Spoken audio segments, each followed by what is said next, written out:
بہت بڑا ایشو ہے. صدر صاحب کی ٹویٹ کے بعد جو پیدا ہوا کہ صدر صاحب نے اس کے اوپر دستخط کیے یا نہیں کیے, اس کے بعد ان کے سیکٹری کا خط آ گیا, سیکٹری نے کہہ دیا کہ سارا کچھ پریزیڈنٹ کے آفس میں پڑا ہے, میرے پاس تو آیا ہی نہیں. اب بل کا سٹیٹس کیا ہے؟ وہ بل لا ہے نہیں ہے, کیا چیز ہے وہ؟ دیکھیں, ماضی میں جو بل ریٹرن ہوتے رہے ہیں, صدر اپنے دستخط کے ساتھ, سیکٹری کے دستخط نہیں, اپنے دستخط کے ساتھ ان بلز کو ریٹرن کرتے رہے ہیں اور لکھتے رہے ہیں دیز بلز آر ریٹرنڈ, اور وجوہات بیان کرتے رہے ہیں کہ یہ 3 وجوہات سب بلوں پہ, سب بلوں پہ. میں آپ کو اگزامپل دے سکتا ہوں. ابھی فیڈرل پبلک سروس کمیشن کا بل آیا. دیکھیں, جب بھی کوئی بل واپس آتا ہے نا, نوٹنگ لگتی ہے اور پریزیڈنٹ خود سائن کرتا ہے, پرائم منسٹر کو ایڈریس کرتا ہے اور وہ واپس جاتے ہیں. میں ایک اسپیسیمن آپ کو بھی آپ کی خدمت میں پیش کرتا ہوں. اب اس میں پالیٹکس کھیلی گئی, ان کو کوئی پیغام آیا اپنی پارٹی کی طرف سے یا اپنے لیڈر کی طرف سے, اٹک سے وکلا ملے, وہ لے کے آئے, جو بھی لے کے آیا, انہیں کہا گیا کہ آپ نے غلط کیا ہے. یہ ایک آفٹر تھاٹ ہے. جتنے بل واپس گئے نوٹ لگا کے گئے ہیں, جو اسینٹ ہوئے وہ اسینٹ ہوئے. ان کو پتا تھا کہ یہ 10 دن پڑا رہا تو یہ آٹومیٹکلی لا بن گیا ہے, اور بن گیا, گزٹ نوٹیفیکیشن ہو گیا, آٹومیٹکلی لا بن جاتا ہے. فرسٹ یا سیکنڈ اٹیمپٹ میں بنتا ہے جب پارلیمان فرسٹ اٹیمپٹ میں اگر اسینٹ بھی نہیں ہوئی, ریٹرن بھی نہیں ہوا, تو کیا یہ صدر کے پاس اختیار ہے کہ وہ 2 ہاؤسز سے پاس شدہ بل جو سینٹ اور قومی اسمبلی نے پاس کیا ہو اور صدر کو بھجوایا ہو, کیا ان کے پاس یہ اتھارٹی ہے کہ اگر وہ ریٹرن نہیں کرتے اس کو جوائنٹ سیشن میں تو کیا وہ بل نہیں بنے گا؟ ایک بل ان کے پاس گیا ہے 2 تاریخ کو, دوسرا بل گیا ہے 8 تاریخ جی کو. ایسے ہی. تو as a matter of principle دونوں 10 دن سے زیادہ ہو چکے ہیں, لیکن اگر وہ اسینٹ نہیں کرتے تو کیا فرسٹ اٹیمپٹ والا بل بن جاتا ہے؟ اگر اسینٹ بھی نہیں کرتے اور ریٹرن بھی نہیں کرتے تو پھر وہ ایکٹ کی شکل اختیار کر لیا. بالکل ایکٹ ہے. شعیب صاحب, ایک چیز جو میرے عقل میں آئی تھی وہ یہ تھی کہ جب شاہ محمود قریشی والا کیس ہوا ہے نا, اس کے بعد ایک رولا شروع ہوا تو ہمیں تو یہی سننے میں آیا, باقی آپ بہتر بتا سکتے ہیں, کہ صدر صاحب نے کہا کہ میں نے تو وہ جو ایکٹ تھا وہ واپس کر دیا تھا. پتہ چلا کہ نہیں, واپس تو کوئی نہیں ہوا, کیونکہ شاہ محمود پہ اطلاق جب ہوا ہے وہ 15 کی ایف آئی آر پہ ہوا ہے. بل ان کے پاس لیب, اگر پاس ہونا تھا تو 18 کو پاس ہونا تھا, لیکن اب جو بل کی شکل ہمارے سامنے ہے وہ 11 اگست سے اسینٹ کنسیڈر کی جا رہی ہے. تو there is some confusion somewhere, I don't know. صدر صاحب نے اب ان بلوں کو عملی طور پر ایکٹ خود مان لیا, انہوں نے معافی مانگی ہے ان لوگوں سے جن کو اس ایکٹ کے تحت سزا ہوگی. اب وہ یہ نہیں کہہ رہے کہ یہ ایکٹ نہیں ہے, وہ صرف یہ کہہ رہے ہیں کہ میں نے دستخط نہیں کیے. دیکھیے, یہ ڈسپیوٹ ضرور ہے, لیکن میری نظر میں ابھی بھی میری جو انڈیپینڈنٹ اوپینین ہے, 15 تاریخ کو جب یہ ایف آئی آریں کٹ گئیں پرانے لا کے تحت, 18 تاریخ کو یہ گزٹ نوٹیفائی ہو رہا ہے ود افیکٹ فرام 11. نہیں, اس میں لفظ لکھا ہوا ہے ایک کیس میں, assented deemed to be assented on 11th. Official secret act کے اوپر یہ 11 والی تاریخ ہے, deemed to be assented on that is 11th. لا کے اندر لکھا لیکن گیا. اس کا یہ مطلب نہیں ہوگا کہ اس کا اطلاق بھی آٹومیٹیکلی 11 تاریخ سے نہیں ہو سر, گیا. کیا کر رہے ہیں سر؟ بہرحال خیر, یہ ابھی ڈسپیوٹ ہے, لیکن ہم آگے آتے ہیں. میرا خیال ہے وکیل کہتے ہیں نا گولی چلی اس سے, بندے کو لگی اس سے, پر کیسے ثابت ہوا کسی سے مرا, آپ وہ کام میرے ساتھ نہ کریں.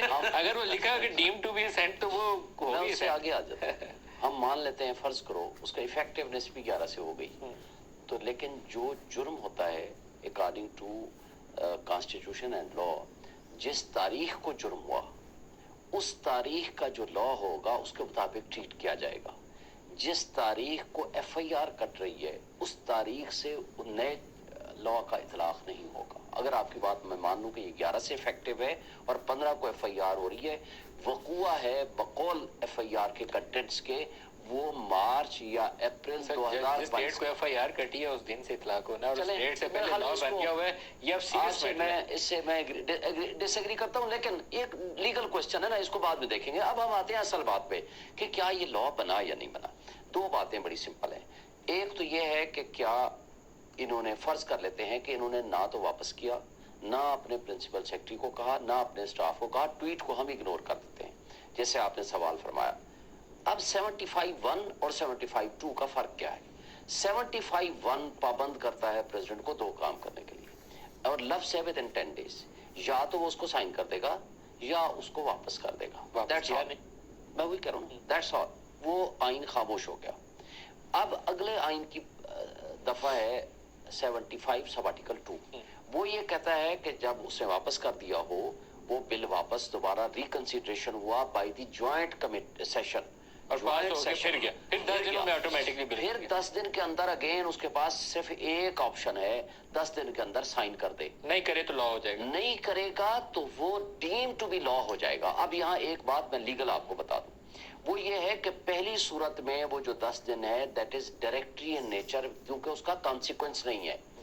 دوسرے میں مینڈیٹری ان نیچر ہے کہ اگر وہ 10 دن میں سائن نہیں کرے گا ڈیم ٹو بی لا بن جائے گا. تو ڈیمنگ کلاس کو 75(1) میں نہیں پڑھیں گے, اس میں صرف آپ یہ کر سکتے ہو کہ اگر اس فرض کرو ایک لائن میں ایک سائن بریک پہ جاؤں گا, ایک لائن میں صدر کہہ رہا ہے کہ میں نے ریٹرن کرنے کا کہہ دیا تھا, میری ریٹرن کی نیت شو ہو گئی تھی, اس لیے اس کو ریٹرن تصور کیا جا, اور میں اللہ سے معافی مانگتا ہوں.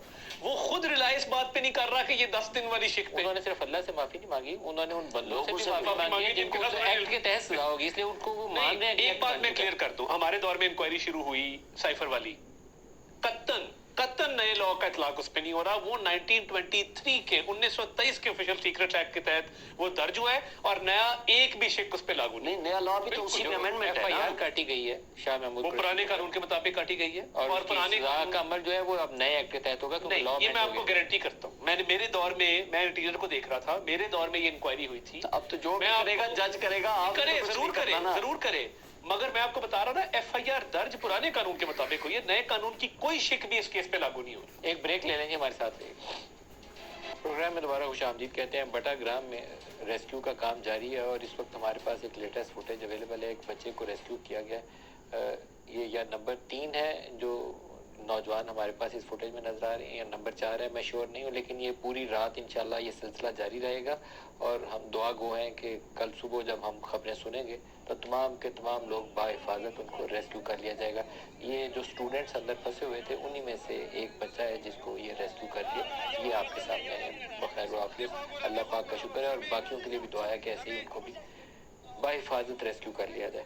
واپس آپ کے پاس طارق صاحب آ رہا ہوں. یہ ایک پاکستان کا کرکٹ میچ جیتنا افغانستان سے اور ان بچوں کا ریسکیو دینا, یہ دیکھ کے تو تھوڑا سا دل کو خوشی تسکین ملتی ہے. بہت ساری الٹی سیدھی خبروں کے ساتھ کوئی ایسی چیز آتی ہے تو تھوڑا بندے کو صبر حوصلہ آ جاتا ہے. آئی تھنک دیکھیں, ہماری قوم نا بڑی ریزیلینٹ قوم ہے, اور جب بھی قوم پہ مشکل آئی ہے وہ جس مرضی فارم میں ہو, آپ نے دیکھا ہے کہ پولیٹیکل افیلیشن سائڈ پہ, رنگ نسل مذہب سائڈ پہ, اور ہم جت جاتے ہیں. آپ 2005-6 کا زلزلہ ہو, ابھی فلڈز آیا, آپ نے دیکھا کہ پوری قوم یکجا ہو گئی. تو یہ جو ایک مایوسی ہے نا, میں یہ سمجھتا ہوں کہ آج کل سوشل میڈیا پہ بھی جس طریقے سے وہ نری ڈپریشن کی ریسیپیز ہوتی ہیں کہ بیٹھ جاتے ہیں گھنٹوں گھنٹوں تقریر کرتے ہیں. بچ سکتے ہیں اس سے طارق صاحب. دیکھیں, ہوپ کا میسج ہے. جیسے یہ اسلام آباد والا ایونٹ ہوا ہے, اس میں ان لوگوں کو جیسے فوج کو گاڑیاں نکالنے سے گریز کرنی چاہیے تھی, اس لیے بعض لوگوں کو نظر انداز کر کے بھی کام آگے چلایا جا سکتا ہے. بہت ساری چیزوں میں ایک ڈائلاگ راستہ دے دیتا ہے, ریڈ لائن ریڈ لائن ہے. موقع دیا گیا نا, اب ان کا کیا گلا ہے شعیب صاحب کا کہ یہ کیوں آنے دیا گیا, یہاں تک کیوں آئے, یہ نوبت کیوں آئی.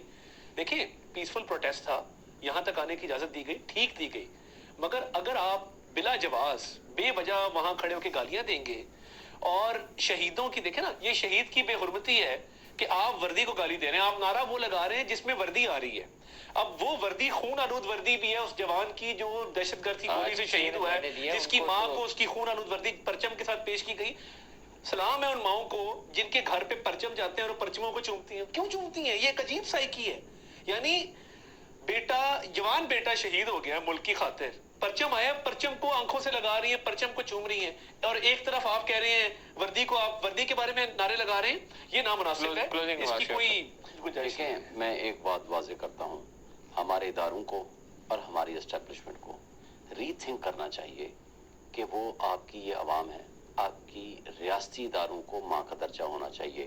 آپ یہ ڈبل سٹینڈرڈ جو کچھ آپ رکھ رہے ہیں, جب آپ سیاست میں انوالو ہو جاتے ہیں تو پھر آپ کی, جیسے آپ نے کہا, رسپیکٹ کم ہو جاتی ہے. لوگ dialogue is the only solution. Dialogue کریں, اور قوم کو, بٹی ہوئی قوم کو اکٹھا کریں اور اس کیفیت سے اپنے آپ کو نکالیں.